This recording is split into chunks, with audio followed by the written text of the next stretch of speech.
All right, we're live and in person, and let's see who shows up first to the party. I got lots of stuff to share with everybody tonight, so hopefully, Old Man Old Truck he comes in here tonight. I was gonna just go over some basic rigging for small panfish for him. He put out his first fishing video. It was awesome. I love seeing people that want to catch fish, and he's got a small channel, but definitely a great guy. Go check his content out. It's Old Man, Old Truck. He's just getting started over here on YouTube, but wanted to go over just a real basic fishing rig that he could use. It's basically a bobber and hook and worm that he can use.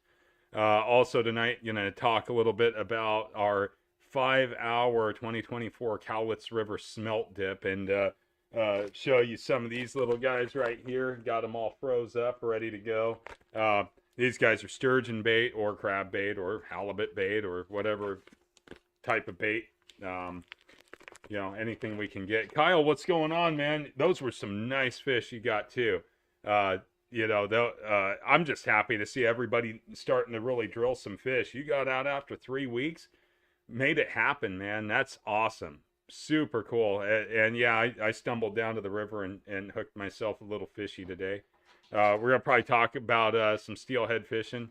I haven't watched the video yet, Kyle. I saw it just premiered. I had my premiere, and then I sent the grandkids off, and then I got ready for this. So I will be watching it. You know me, and I will definitely like it and comment, and I can also reshare it. You can also reshare the link to it here too as well. So once we get some more folks in here, feel free to do that and share your link, and that way people can get over there and watch your video and set up their alerts and everything else.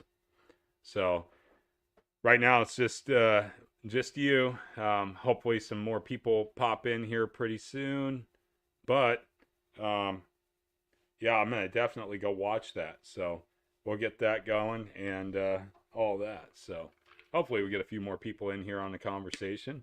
I haven't got any messages from anybody like, "Hey, I'm not gonna make it." So hopefully we'll have our the magnificent seven here.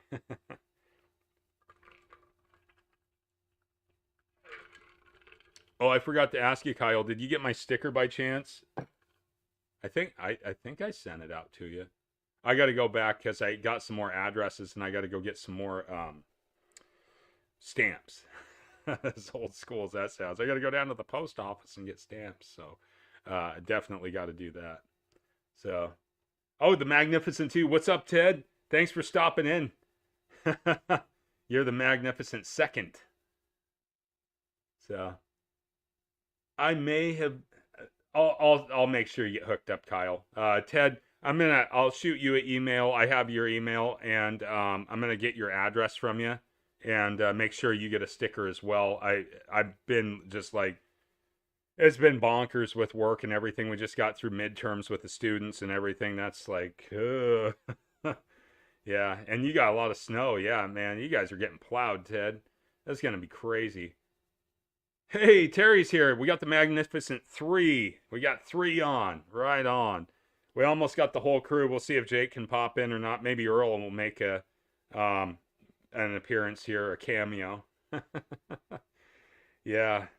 So wild weather everywhere. So I guess I'll kind of get going. So this week, for those of you that know or didn't know, Ted, you wouldn't know about this, obviously, because you're in Pennsylvania, but you guys have rainbow smelt, I believe in Lake Michigan and Lake Superior, which I guess I just uh,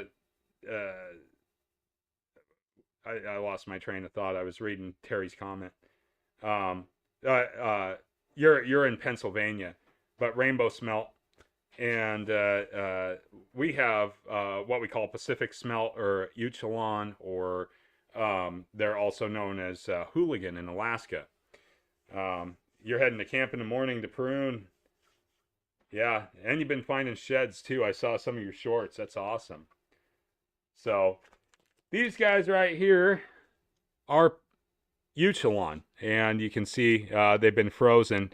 These are Pacific smelt, and these are of the distinct southern population, the DSP, of smelt, and these ones run into two rivers in the Columbia. One being the Cowlitz River, and the other one, what's up, Matt? The other one is the Sandy River in Oregon. So we got one river in Washington and one river in Oregon, and the Oregon Department of Fish and Wildlife and the Washington Department of Fish and Wildlife, we call them WDFW and ODFW, they decided that they were going to open up a season for 5 hours on the Cowlitz River and gave us 2 days notice. They said, hey, 5-hour dip, get up here.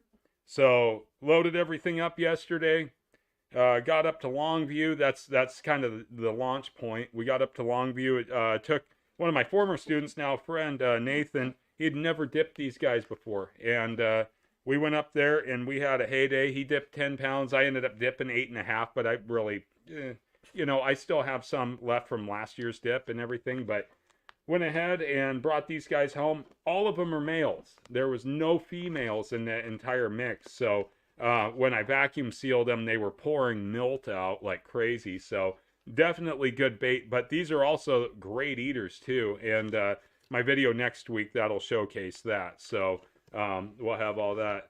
Gwitchin, what's going on? Thanks for stopping in. I hope you're staying warm up there in the hinterlands of Alaska. I checked out all your geography after the last live, and I was just like, whoa, man, this guy lives in some pretty intense stuff. So, but yeah, the smelt, we dip netted a whole bunch of those yesterday, and then brought them home. Nathan, my friend, he was there. Blake from Washington Fish Quest was there.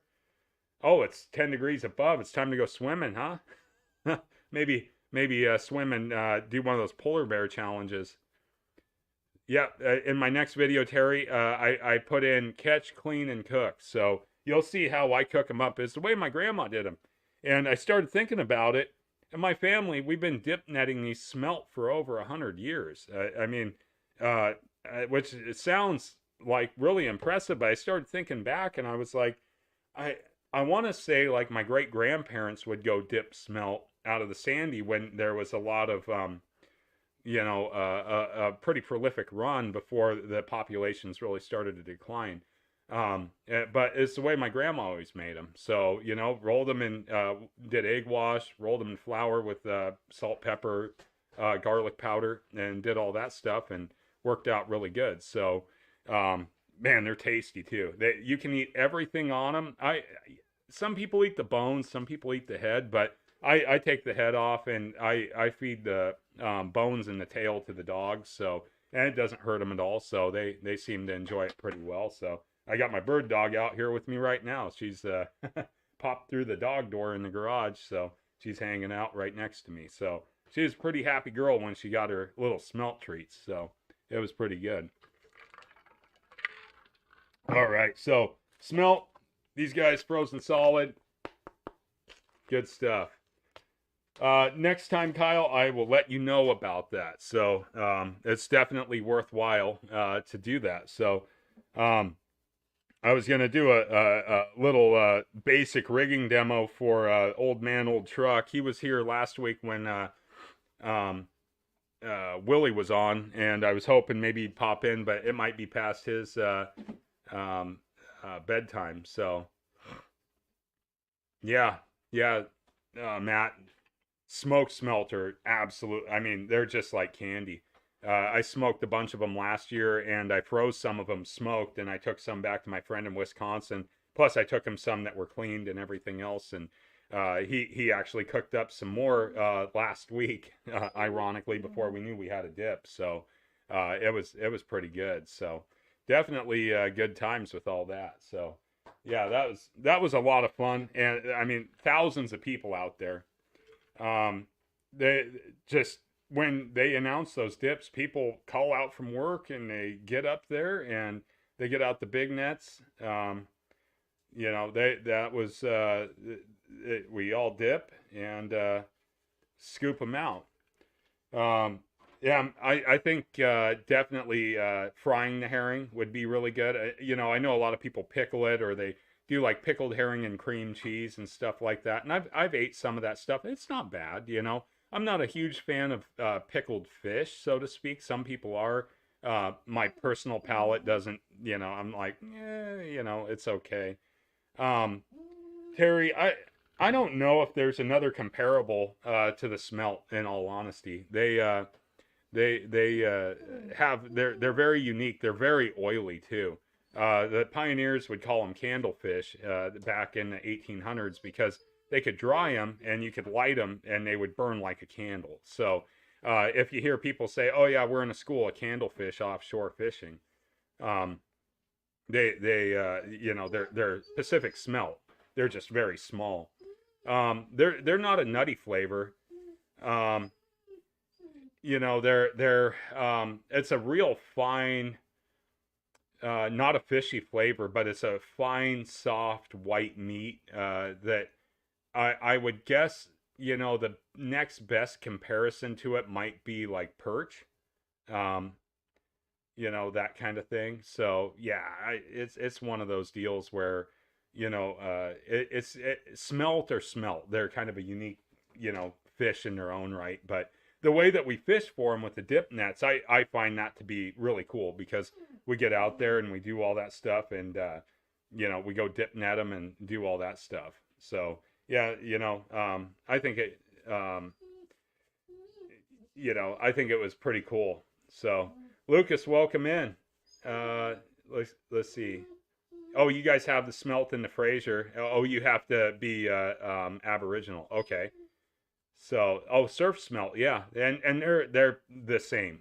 They're absolutely the same. So if you can dip net surf smelt, you can pretty much. I mean, they're Pacific smelt, so they're all going to be the same. Um, Summer run steelhead, Kyle. Yeah, I've fished for them in the past. A lot of times I've caught them on accident. To be honest with you, trout fishing. You know, I'll put on like you know an egg and little tiny hook. You know, and it's so stupid because I mean they do attack small baits, but like a little number 10 hook with an egg on it under a float with a little piece of split shot and you know boom you get blown up. You're like, man, I got a big trout, and then you see the big flash and you're like, oh, it's a steelhead.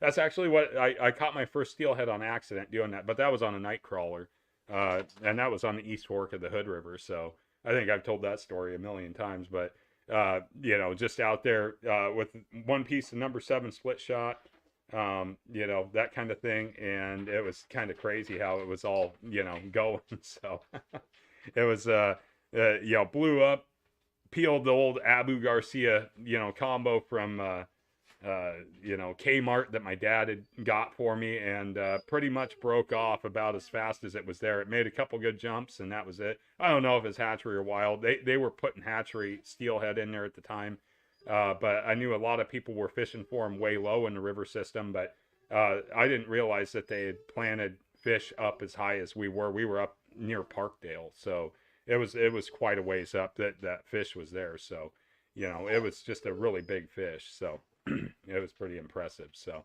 now I got both my bird dogs out here. Come here, Hazel. Come on. Yeah. Yeah. She's over here whining. I got the other one here. I got Otto. Yeah. See, big animals. They're crazy. So other than the size, can you tell the difference between a rainbow and a steelhead? Oh yeah. Yeah.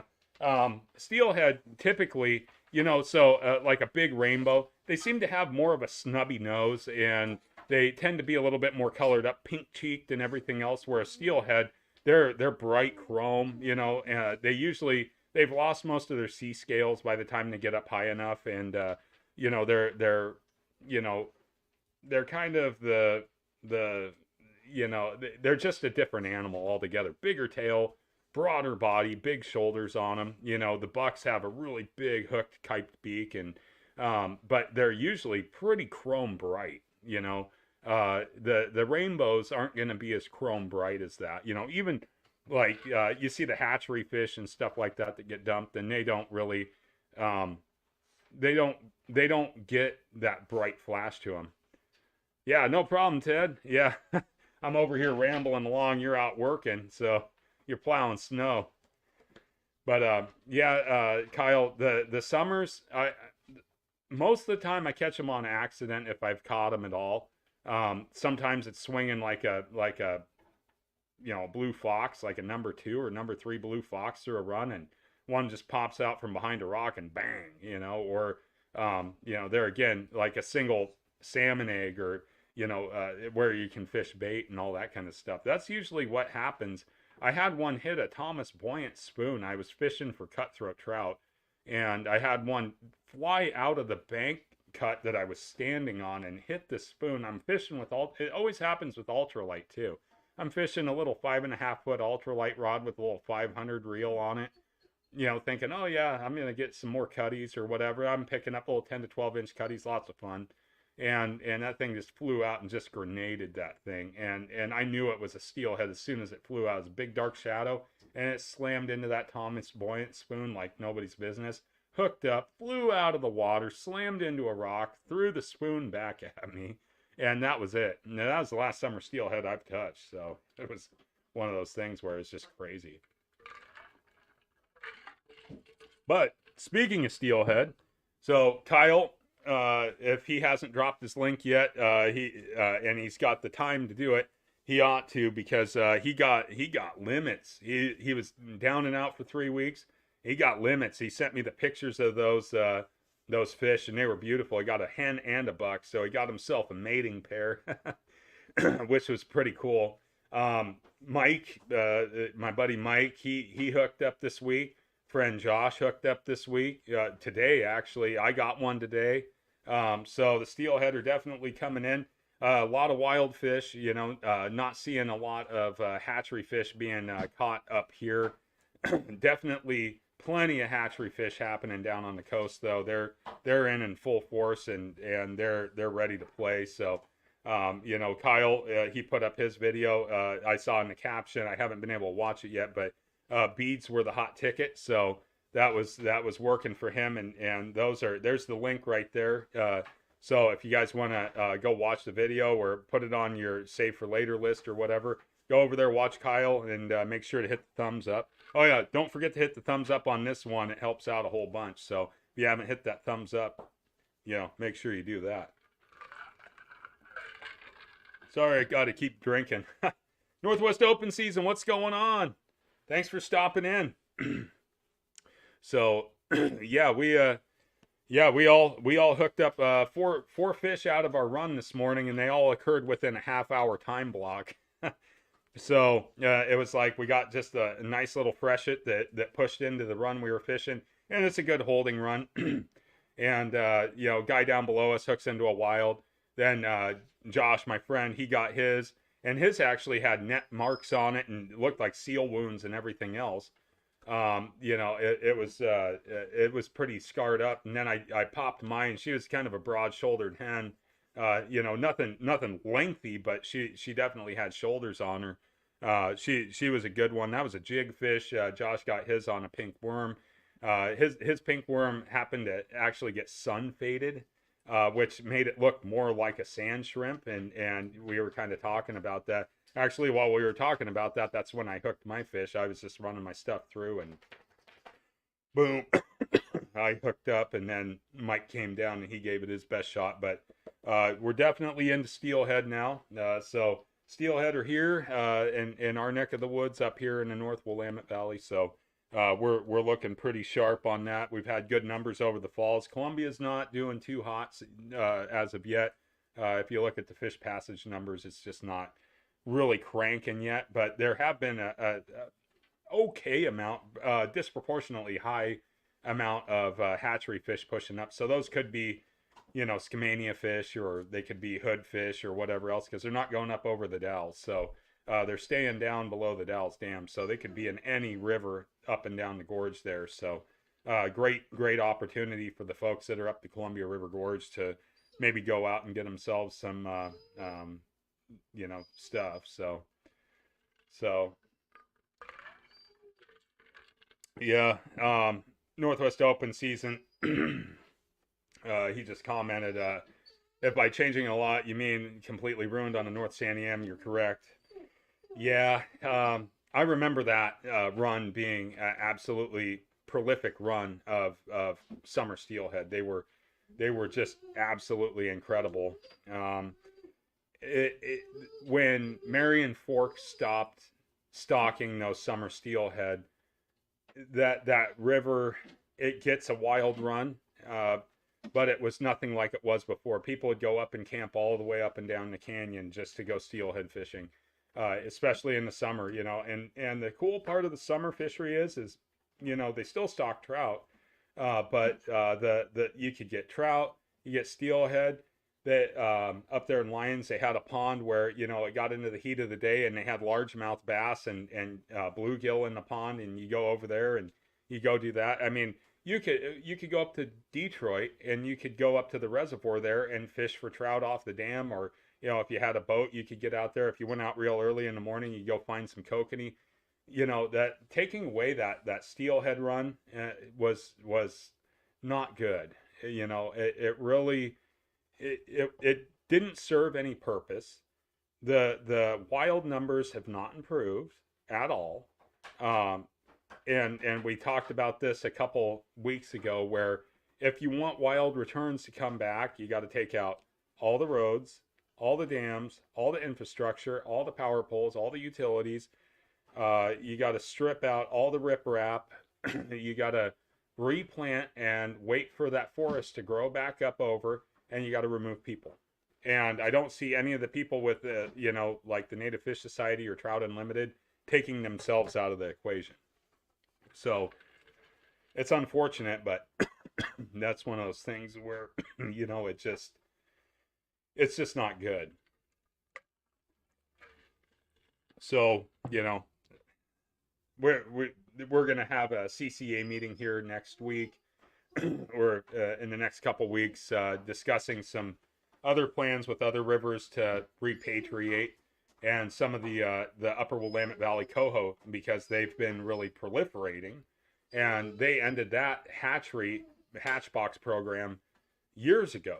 Like I believe it was in the 80s or 90s that it was ended. I don't have an exact date off the top of my head, but they ended that, and those fish really procreated. And it's always brought the question, has anybody done enough genetic research on these summer steelhead runs to find out if they're of hatchery origin or not? I gotta go let the dogs in the house real quick, so give me 1 second. Come on, guys.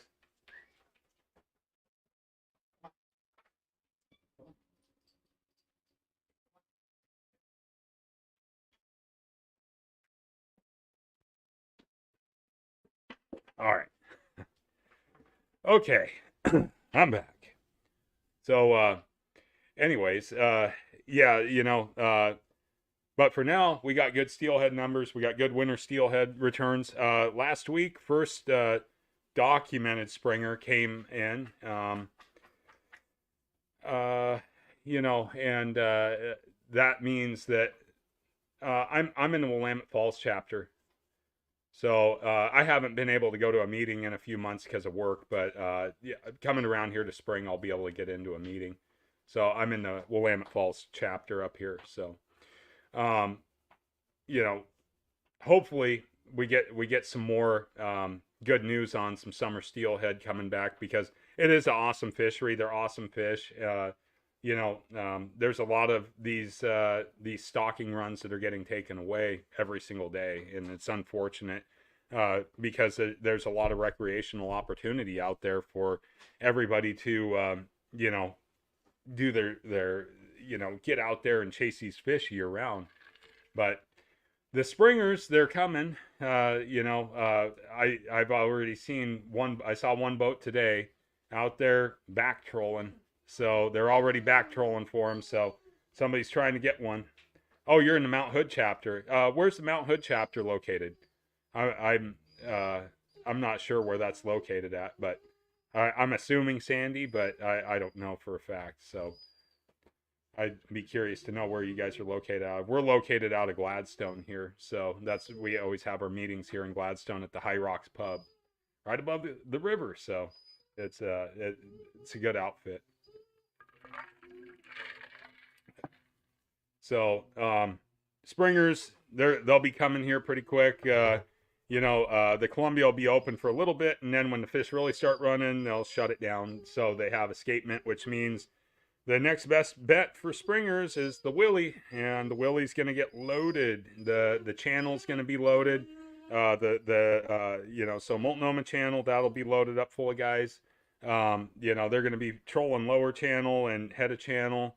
There'll be guys out there, Kelly Point. Oh, Gresham area. Okay, right on. So you guys mostly concentrate on stuff like Sandy River and up in that area. Probably do some stuff with the clack too. I mean, we do stuff with the clack and Malala and Willamette and all that kind of stuff. So our concentration tends to focus on some of these rivers. Kyle, you get springers in your area. So Leeburg Hatchery releases springers down on the Mackenzie. So it's just that your area doesn't get. I don't know if you have good fishing access on the Willamette where you're at, like in Corvallis, where you could go plunk springers or go do the trolling or anything like that. It's hard to say as far as that goes. So, there's always those things where, there's guys that know how to get them. They know how to get the fish down there. I know there's guys that fish out of Independence and get them. But for the most part, if you can find the right bank access spot, you can usually get on the springers pretty well, pretty effectively. So, that's one of the good things. As far as the other rivers in your area, Kyle, the San Am does get springers, and they tend to move a little bit slower through there. So Marion Forks puts out a springer. They put out springers, and but they also supply springers to a lot of other rivers too. So they got a pretty good program there. I'm trying to think. I believe if you wanted to drive, the Rogue and the Umpqua both get springer runs too, and they have separate hatchery programs for those. So there's definitely some stuff. Yeah, current seams, plunking 6 to 8 feet of water, and that's about all you're going to get on the upper Willamette. I mean, there are some deeper spots, but as far as public bank access goes, if you're wanting to plunk, it's going to probably be your best bet. And if the water gets high, that's when it really lights off for the plunkers, especially down here on the lower Willie. Whenever the water blows out, it just goes absolutely ballistic, and it'll just be ballistic from the falls down to the mouth. I mean, guys even plunk the channel. If they have bank access out there on the Multnomah Channel, they're plunking the channel and they just tear into fish. And when the Columbia's open, Selby Island, you go over to Social Security Beach, Reeder Beach, any one of those, and those are hot tickets for plunking springers. If you get a Washington license, of course, you go across the river, plunk in the mouth of the Lewis or the Cowlitz or the Kalama. Any one of those are really good places to get on some springers too. But as far as your neck of the woods, Kyle, it's either gonna be a coastal river, floating eggs under a bobber, eggs and sandos, or tuna belly and or plunking the Willie, putting out some spinning glows. If you can, you run a plug out there. Usually that's a pretty effective plunking rig. And a lot of the guys on the lower Willie, I mean, they just destroy springers when the water comes up. So start getting that snow melt and that high flow, low turbidity, it just lights off and it goes absolutely red hot. And even with the steelhead, the plunkers were tearing into steelhead. We had just this massive push over the falls over, the first week of February. Once the water cleared up, discharge dropped. There's just a prolific amount of fish over the falls. Matter of fact, let's see if I can pull up the Fish Passage Center here, and I'll do a share screen. Wow, it read my mind. Let's see. I'm going to go here and go to the daily counts. I'm going to go ahead and share the screen once I remember where I need to go to do that. Let's see. Share screen. Here we go. So take a look at Willamette Falls numbers here. They're just absolutely through the roof. And I mean, this from 2.9 down here to 213. I mean, we're having 100 fish a day go over the falls. Now you can see that the volume of clipped versus unclipped fish only a couple hundred, and those are really hatchery strays that are making their way up that direction. But they're unclipped, which is a good thing if you're looking to retain something up there. But it's going to be like finding a needle in a stack of needles. If you're fortunate enough to pick up one of those guys, you get a keeper up there, and these fish are bound for any one of the tributaries up above the falls. But 2,309 fish over the falls in the last week. I mean, that's solid numbers. You look at that compared to Bonneville Dam here, and we had two springers. Those are the two smart ones because they beat out the sea lions. But you can see that we had a pretty good volume of steelhead that went over, and they're starting to pick up. So numbers are starting to pick up more and more and more as we're going along here. But really, your unclipped fish are at 231 versus the 601. And I'm gonna put money on it that these guys are going, to the Klickitat, or they're going to the Hood River or something like that. These guys here, there's a lot of opportunity up that direction. So definitely, that's promising numbers for sure. So can't go wrong with that. Yeah, Independence, Buena Vista, that area. Yeah, Social Security Hole. That's one of those places that can really produce upriver up in that area. So I've always heard good things about it, and it's always worked out pretty well. So definitely there's some opportunity up there for springers, Kyle, for sure. But if you're really looking to get on springers, the best place is the Lower Willie. You get the fish move hard, they move fast, and up until the shad come in, steelhead are a possibility when you're out there. Salmon are a possibility when you're out there. I mean, it's all possible. I see guys all the time. They'll be out there plunking for springers, and bang, they get big, nasty, aggressive winter steelhead that grabs on, and it'll be a big buck. And right now, we're seeing hens. That's what we're seeing right now. We're seeing a lot of hens. So the bucks got to be in tow. They got to be out there somewhere. They're not. Hens haven't got on the reds yet. So and they're a long time from the reds. So they're kind of making their pilot run, and so we got some big nasty bucks coming our way, and they're kind of the big prize trophy if you get one. But I'll take a hen all day long. I like having eggs too. So but I'll catch wild fish all day long too. It doesn't matter to me. That's kind of a part of the pursuit and fight with the steelhead. So it's a lot of fun to be able to go out there and pin those guys down and get on it. So good times for sure. So everybody's having a good time with the steelhead right now, and hopefully, like Kyle, you can get out there in Northwest Open season. Terry and Jake, you guys can all get out there. Matt, I don't know if you get out there on steelhead at all or not, but a lot of people are really intimidated by them, just because it takes a lot of time to get on them, and some of the tackle rigging can be very complicated, for people that typically don't do a lot of stuff, where they're using floats and long leaders and, all that kind of stuff. So, that's one of those things. So, it's, there's simple ways to go after steelhead. And, I've shared time and time again, one of the most basic ways to do it is to pursue them with the fixed float system. Get this out. And a lot of people, they do this, but steelhead like these. They like, the nightmare jig, and a lot of different patterns. But this one got me my fish today.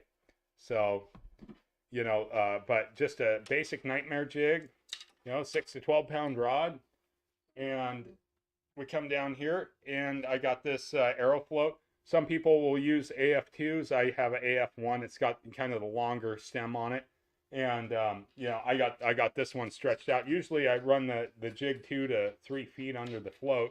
But the nice part of this one is that, you can change your depth really fast. And it's got good visibility because it's got that bright orange on there. So it's definitely a pretty effective way to get on these fish. And it's super dead simple. You just match your float. This is AF1 quarter ounce. I have a quarter ounce nightmare jig on there. If I go down to an eighth ounce, then I'll just add some split shot to the line down here, and it helps to correct that bobber and keep it vertical. And usually I don't go down to a small jig until the water really clears up. That's another kind of summer steelhead tactic, is to go to a smaller jig. And and I've got winter steelhead on the small jigs and everything else, but the jigs work really well. The worm, you take the same setup, and you can put a worm. This is a Dylan Rush Outfitter worm. I think this one's not gin and juice. I think it's goat shart or something like that. Anyways, these guys, you can see they have just an immense amount of action, and you just put that on. This is an 1/8 ounce jig head, but it's got a really heavy Gamakatsu 1/0 hook on it. You can cut these worms down and make them a lot shorter. I left this one longer. I was fishing a lot higher water with it. Just put some scent on there. You could put some anise, or you could put krill or whatever else. These they just work. And then I put a couple split shot just to correct the bobber, and this will just kind of float through the water column. And that little paddle tail just wiggles along, and sometimes that's all it takes. It's just a very effective way to get on those fish. And really, you can be a pretty effective steelhead angler with a handful of tackle. You'll see us, we go out and do all kinds of stuff, where, we take out all like these big gargantuan bead boxes and stuff like that. Like I got this one. I got a mix of beads in here, but, you get a big bead box like this, and you're like, oh God, what bead do I select? The fun part about bead fishing is, and if you set up your bead, rig right, you can swap out beads all the time. And so you can, start out with something that's like a cerise color, and then you could go to a pink, or you could go to an orange or a red, or any one of those, and you're just popping those things on and off. And sometimes you'll fish a run pretty hard, and you just change one color, and bang, you get blown up. There's a multitude of different beads out there, but there again, Kyle likes God Scent. He's fished Dylan Rush Outfitters. I like Dylan Rush Outfitters stuff. I fish X Factor tackle. I fish WFO. BNR. Any one of them. There's a lot of different bead manufacturers out there, but stick to the local guys. They really know their stuff. They know the colors, and they're usually pretty well tuned in, because they have a lot of guides using a variety of their beads, and they can give you a pretty good idea, like, hey, this size and this color has been working pretty good universally. So, you don't have to get too deep in the weeds on all the different colors and schemes. Sometimes I think some of those colors are sold to us fishermen because they just look cool, So there's a lot going on with that. So, but yeah, steelhead fishing can be just dead simple. And like Matt, I wouldn't say that you're talentless when it comes to steelhead. You just got to give it a try. Northwest Open season, you taught a steelhead class last week for ODFW and the Northwest Steelheaders. That's man. You got to get out on the river, dude. Hopefully. And then, yeah, Kyle, you're using DRO, elevated, lured, 10% or customs, and God Scent. Yeah. I mean, that's the whole thing. There's this big variety of different stuff, and like, Northwest Open season, the pink UV, and you're done. Hey, you know what? If it's not broken, don't fix it. I think Bill Herzog said that the pink nail polish number 3 Okie Drifter was the greatest steelhead lure of all time, right? I think I can count the amount of steelhead that I've got on that Okie Drifter, and maybe that was my fault. Maybe I wasn't presenting it right, or maybe there wasn't any fish, or maybe I just, stumbled up on the bank in my big orange jacket, like Mike said. I need to camo out a little bit better. I was camoed out today, trust me, but not going out there flashing like a short bus triangle. Maybe that would have helped out a little bit, but for a long time, that's what you threw in the river. A lot of people use solid corkies. Corkies are like one of those classic things that I still see people use them. They're definitely not against them, but a little corky like this, orange corky, or like this pattern here. This one's known as the Willamette Special pattern, and there's spinning glows with that pattern on them too. Um, it's one of those things. So, but yeah, Matt, it sounds like yeah, the thing is like timing. Timing is everything with steelhead. Like, you're going to get a big blowout, you're going to get a bunch of water moving through. And Mike and I were talking about this because yeah, it never fails. We'll make a long drive. We made a long drive a couple weeks ago, and steelhead fishing had just been absolutely red hot on fire. I mean, big numbers coming out of the river we fished, and we go in there. I hook one right around the corner from the ramp and lose it. I think there's a short up there that, and we thought, man, we're gonna have a great day. If I can throw some big goofy looking egg cluster bead out there and hook one, we're gonna have a great day. And Mike got a cutthroat, and that was it. And a lot of it comes down to timing. It's like you'll get the big blowout, all the fish push in, and then it gets slower and slower and slower as the river drops. It's like, what do you do? So, steelhead, yeah, they can definitely put you out. There's been countless times where made the drive to the coast and did all that stuff. Hour drive, launch the boat, pay for a shuttle, and not turn up anything. Or you get a couple guys that really know what they're doing on that river. Guides, or even wreck guides like all of us. Where they're just going out there and they're just banging fish left and right. It's like the first boat to the run wins. And to me, that type of fishing is no fun. Where it's like you got to go and you got to be so competitive, where you have to like go blow by and everything. Hey Joe, how you doing? Thanks for stopping in. I don't like that kind of fishing personally. That type of fishing isn't. It's no fun.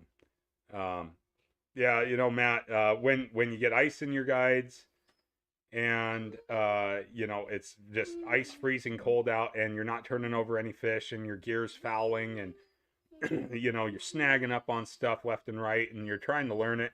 It makes it's not fun, and it's hard to find people, like Northwest Open season where he did a steelheading class. It's hard to find people that are willing to mentor steelhead, to take you out and say, okay, there could be fish here, possibly, but there might not be. Hey Terry, um, it's really difficult to find people, and also the sheer competitiveness of the fishery itself, the pressure on the fishery, it doesn't lend itself well, I guess, to having people that are willing to go out and mentor. Like, if any one of you guys ever said like, hey, could you take me out and show me, some steelhead fishing? Yeah, I'll definitely do that. I don't guarantee any fish ever, And I think that's a foolish thing that some people do. They get kind of cocky. They're hooking up on fish, and they're like, yeah, we'll get them. We'll get them. I never guarantee any fish. I always guarantee a good time, though. That's the whole thing. Whether we're on the drift boat and we're running down the river and we're fishing, and we're just having a good time floating and hitting the rapids and everything else, or we are hooking fish. I would never say that it's a good thing to say, oh yeah, we're just gonna slay them and do all this stuff, because they could be there and they could not, And I think a big part of that also comes around to being they're just a fickle species. They can be super aggressive in 1 second and completely docile in another. And I think it was Northwest Fishing, Alec, he did a GoPro video underwater. They had fished this hole so hard on this river. I don't even know what river it was, but there was a cut bank they were standing on top of. They were fishing this thing over and over. He dumps the GoPro down, and there was,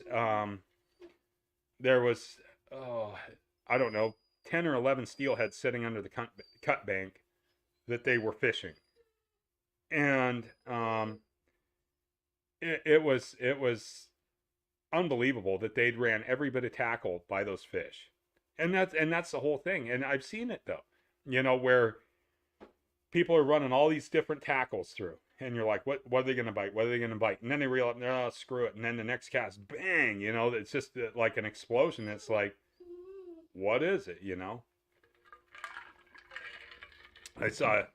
Let's see. Just going back to comments. Kyle, take a little herb with you. If you can't catch a fish, you'll catch a buzz. I guess so. A lot of guys do that out there.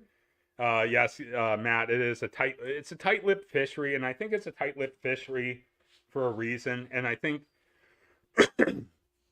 in all honesty, steelheaders, not to sound snotty or anything like that, or put steelheaders up on a pedestal, but steelheaders are kind of like this truly die-hard breed of angler.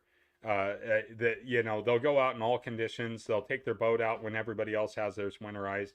They'll fish, in some of the most inhospitable conditions, go into some of the nastiest rivers, walk through some of the nastiest brush, drive through some of the worst conditions, and all in hopes of that one chromer coming up and flying and grabbing your stuff. Your hands are numb.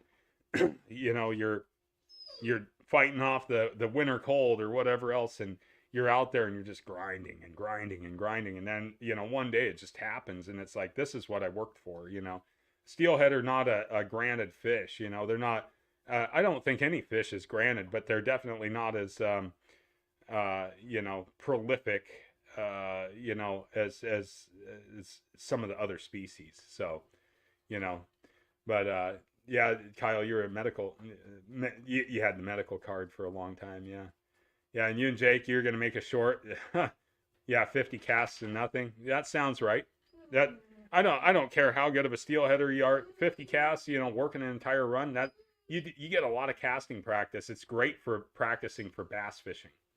And major respect for the people that are successful. I don't consider myself to be some successful steelheader, but yeah, there's guys out there that do some real damage on steelhead. Chicken Little Logan. I mean, that guy, he's just they just draw to him. He's so fishy, it's unbelievable. Yeah, yeah. That video of Alec, that was insane. But you make a good point there, Kyle. Steelheaders and fly fishermen should get along great.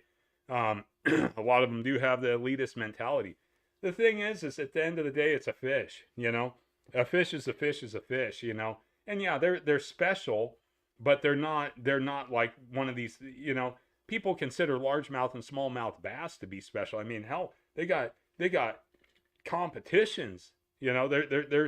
There's tournaments for those fish where people make money on catching them.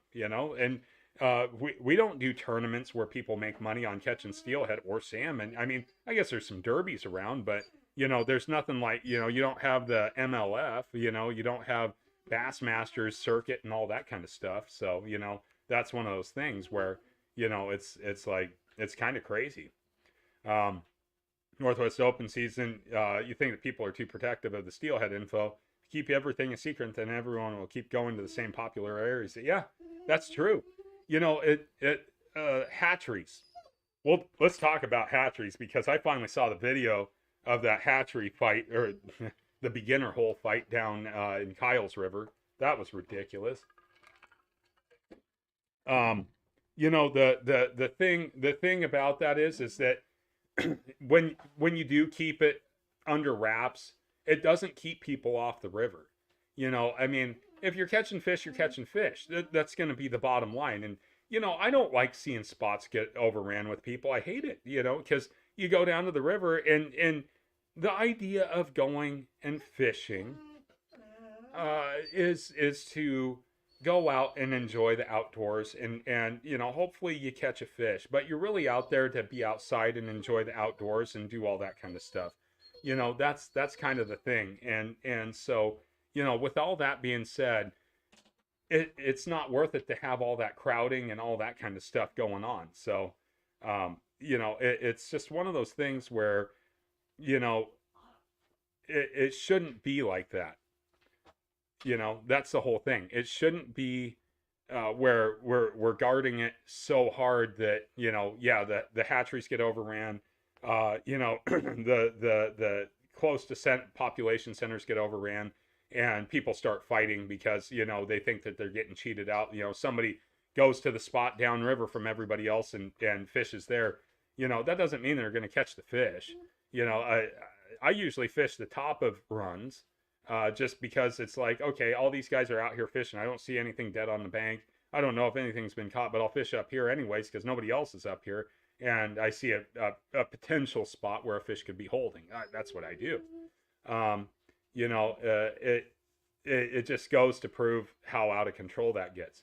Um, so the thing that happened down on Kyle's River, this big fight, from what I could discern from the comments that I read, and I don't have Facebook, but I found it through the Facebook group that posted it, and it sounded like a bunch of people got together at what they call the beginner hole. From what I could discern, I've never fished in that area before on that river, and a couple kids were drinking pretty heavily, and there was an older gentleman there, and it sounded like they were fighting and they attempted to drown the guy.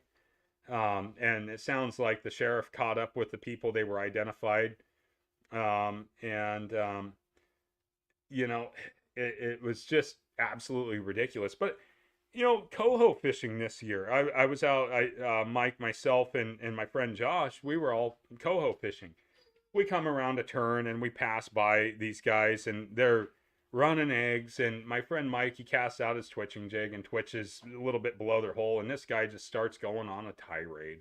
And it was like, you know what? I'm not seeing any dead fish anywhere. I'm not seeing anything happening.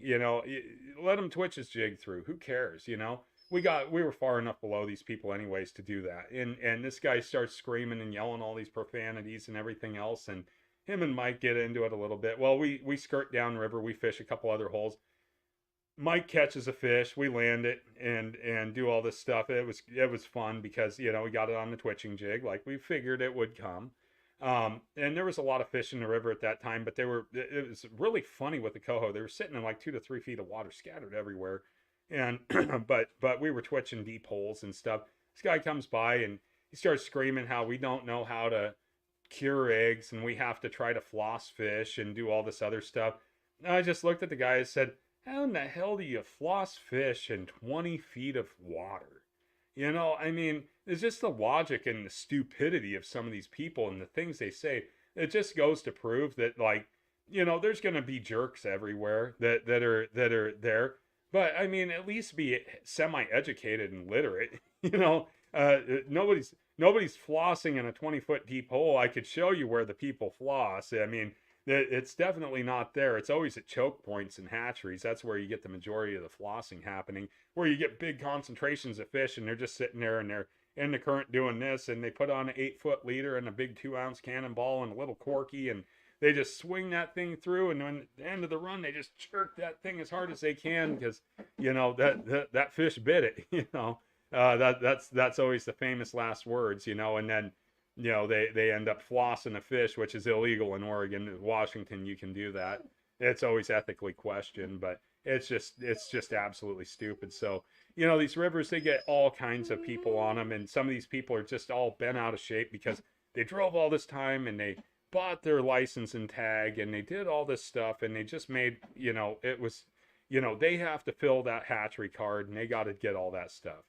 So, but I think all of us that are here on YouTube, when we're fishing, we're talking about what we're doing, we're showing people stuff and all that. And yeah, you know what, a background could pop into a video scene or something like that. Somebody could say, I see it all the time. Usually a middle school or high school kid, I know exactly where that's at. Well, great, go fish. It doesn't mean fish are going to be there tomorrow, but whatever. Go fish there.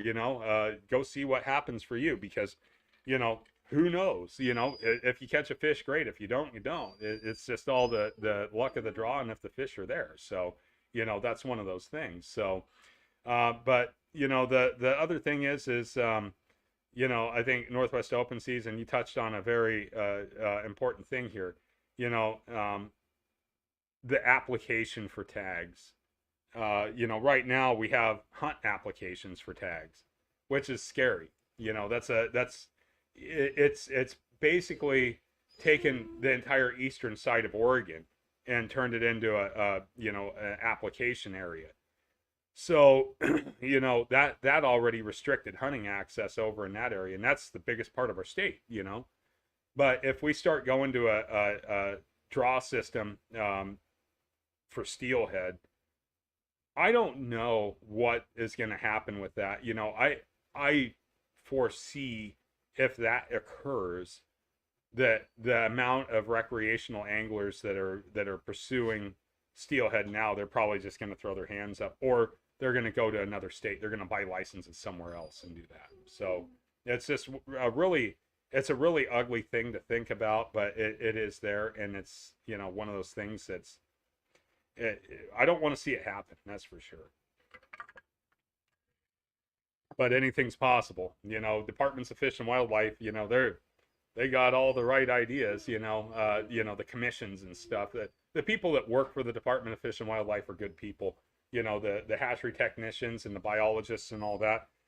They got their finger on the pulse pretty good, and they're great people to know. They have a lot of fantastic information. They're really solid folks, and they're good to know and good people. But a lot of things have happened where it's just not that great. But so, but yeah, we got steelhead, we got all that stuff. So think this weekend's going to be spent doing a little steelheading. I got a good friend coming in town from Montana. His name's Justin Carnop. I don't know how many of you know that name. Probably not very many. He was a guide on the Deschutes River for 20 years. He was a fly fishing guide, and he moved to Montana. He produced a show called Fly Fishing the World, and that was a pretty popular show.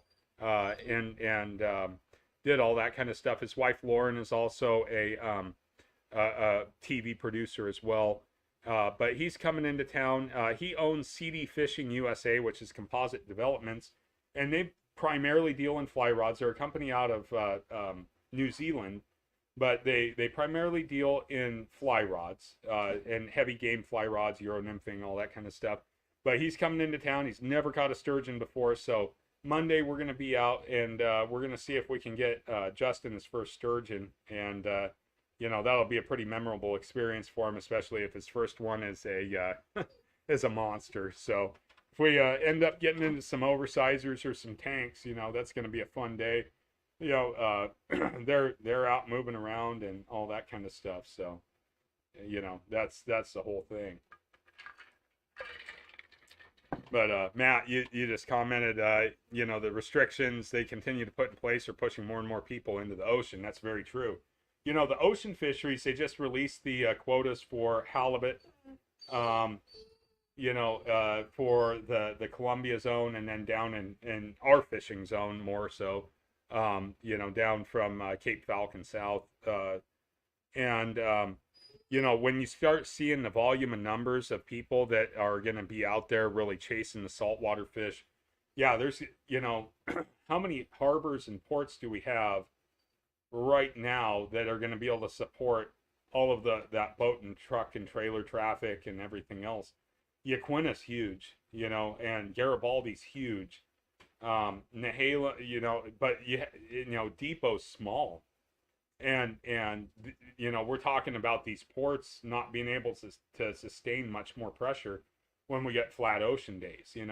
It's already, in the winter, if the swell forecast looks good, people are out there on the salt, man. I mean, they're out there because the lings are in close. You got a lot of good near shore jigging going on. You got big ocean crab this time of year, and they're pretty meaty. You're going to get a lot more wreck boats passing out of these harbors, but we're really restricted on the harbors we can get out of. You're down there going out of Charleston, and like Earl and myself, we fish a lot out of Yaquina. There's a lot of guys that are fishing out of Garibaldi, but you can't necessarily take a boat out in Nehalem. You know, maybe, but I don't hear of a lot of guys passing out of the tips out in the Halem, but there's probably a few that know it pretty well. But like knee tarts, that's a no bueno. That ain't happening. Um, there's just not a lot of port infrastructure that's going to support, you know, where we have, you know, bars that we can cross. So, you know, that means that, you know, in that case, um, you know, like the port of Newport, they're going to have to put in more parking and more ramps. You know, they're going to probably have to put one up by Sawyer Landing or something like that. Who knows, you know, but yeah, Newport is just absolutely slam packed. You know, if you can afford to moor your boat, you're better off mooring your boat than even trying to get down there and launch. Depot Bay, what a joke. You know, it was insane. Yeah, Toledo, yeah, it's almost worth it, especially if you got a boat that can punch out. You know, go up to Toledo and launch and then just run out of there, you know. But like Tillamook, you know, you have Garibaldi, that's it. You know, you're not going to be launching up in Tillamook because number one, you don't have all that many safe navigation channels unless you really know that bay well. You know, there's a lot of sandbars and shoaling and everything else in Tillamook Bay. It can be kind of treacherous, you know. They may have to put a launch in at Bay City because you got the Bay City channel over there, and that, you know, who knows. But if the pressure continues, it's like Warrenton. You know, Warrenton's absolutely insane, especially when they turn on buoy 10. Oh man, that is absolutely bonkers. I've never seen anything like that.